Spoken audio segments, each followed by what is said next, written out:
What's good, family? Welcome back to the Betting Exchange, live on MSG. We're making a lot of bets. We're debating even more bets, telling you why our bets are the best. We're on a prayer, we're hoping, and we're going by the numbers. We're doing all of that to make sure that you are educated on what you got to do. Alex Clays, Erik Coleman, Jeff Johnson, and you. We're in the building today. How you feeling? There's a lot of playoff action going on. A lot of playoff action. I'm still trying to bounce back from that Rangers game last night. That was rough. It's a whole lot of pucks and goals and score. Like it was a lot of sad blue shirts around. Oh yeah, it was rough. It was a rough one, and it was a rough one for the Leafs yesterday as well. They got jumped on by the Tampa Bay Lightning. That was impressive. Yeah, man. We don't know which way these series are going to go, but that's part of the ride of the playoffs, right? It's just trying to figure it out and trying to make the best bets that you can. Right. And who better to get on the horn with, to lock in for these bets? You already see the glow coming off from the screen, so that means he's ready to make you a whole lot of money. My guy, Harrison Sanford. Harrison,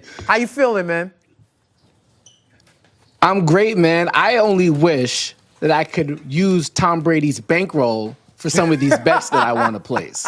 But that's not the case, unfortunately. Oh, man, look, though that parlays would have took me to like $3.75 if I would have had this parlay. I was just been betting it on everything, man. But look, we're locked in, and it's time for us to talk hoops. There's a lot of playoff action going on in the league today. You got the Heat and the Sixers going up Game 5. Dallas-Phoenix has been one of the most interesting series, probably pound for pound the most interesting out of the four this year, for this season. So we're going to talk on it, and we're going to see what some of the storylines that intrigue us and we want to talk to you about. What you got, Erik? Well, Luka and his domination. I mean, the first two games, he had 45.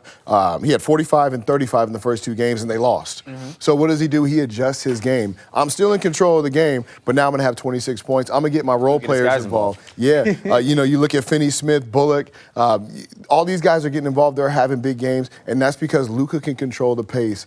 But the question is, will the Suns adjust? Well, they've adjusted all year. I have confidence in the Suns. I think they'll have an answer for the Mavericks this game. Monty Williams didn't win Coach of the Year for nothing. That's the truth. Right? That's true. For me, it's concerns with the Warriors, as crazy as that sounds. If you're holding the Warriors ticket right now, they're still, the favorite to win the West, still the favorite to win it all.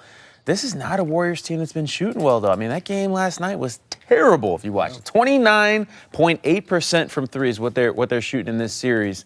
And that's not good enough. Klay Thompson, 0 for 7 last night, 25% in this series. It's not going to get it done. That's not Warriors basketball. So when are they going to figure it out? I don't remember them shooting that bad. Like it was straight bad. Like everybody missing layups. Bad. Yeah. It was really horrible. I wonder if even with Klay, like him coming back from all those injuries, does he tends to go off when they have 2+ days of rest. You know, I have a theory.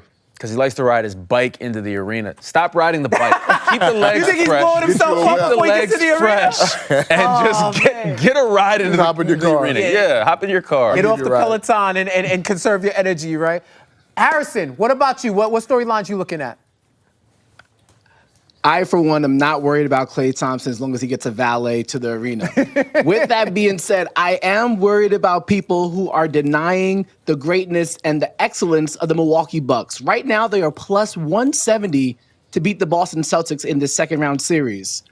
Al Horford had to have a masterclass in Game 4, 30 points. Overall, the Celtics scored 43 points in that fourth quarter. If that doesn't happen, the Milwaukee Bucks are winning that game. They're up 3-1. Chris Middleton has not been ruled out, and these games so far, the average score has been 201 outside of Game 4. I really like the Bucks at plus 170, plus 350 to win the East, and you have to figure they're going to be a favorite over the Heat or the Sixers, and plus 800 to win the finals. The disrespect is real for the Milwaukee Bucks, and I don't like it. I needed that other than Game 4. I needed that Game 4 for my portfolio parlay to hit. So that kind of hurt me a little bit. Like, Pat Connaughton cashed for me, but not the Celtics Bucks under. Like, whatever. This is what betting's about. So for me, it's the reemergence of Joel Embiid. Mm-hmm. He's back, the masked man. This man has all the litany of injuries. He's like, I'm expecting him to come out like Stone Cold Steve Austin with the double knee braces at some point because he shows his importance. The entire series changed the minute he was in the middle. And now they have a pivotal Game 5 in Miami. I'm not too sure Miami can win. I do believe in momentum, and I do believe Spoelstra can game plan with the best of them, but how do they contend with James Harden seemingly look like he's coming back? All the role plays. They had about 5 or 6 people in double figures. Listen, when Danny Green's dropping 20 plus, you have a problem. But it's because Joel Embiid is out there taking all the attention he's getting away open from shots. those guys. That was the difference in games 1 and games 2 when Embiid wasn't out there. Now he's out there. Exactly. This is for people who are riding Joel Embiid as the MVP, this is what an MVP does. He elevates everyone around him, and he brings a stability that they need in order to beat, because they can't beat the Heat without him. Agreed. So that's it. That's us talking hoops. When we come back, streaks and slides. Who's stopping? Who's gonna keep going? You'll find out next on the Betting Exchange.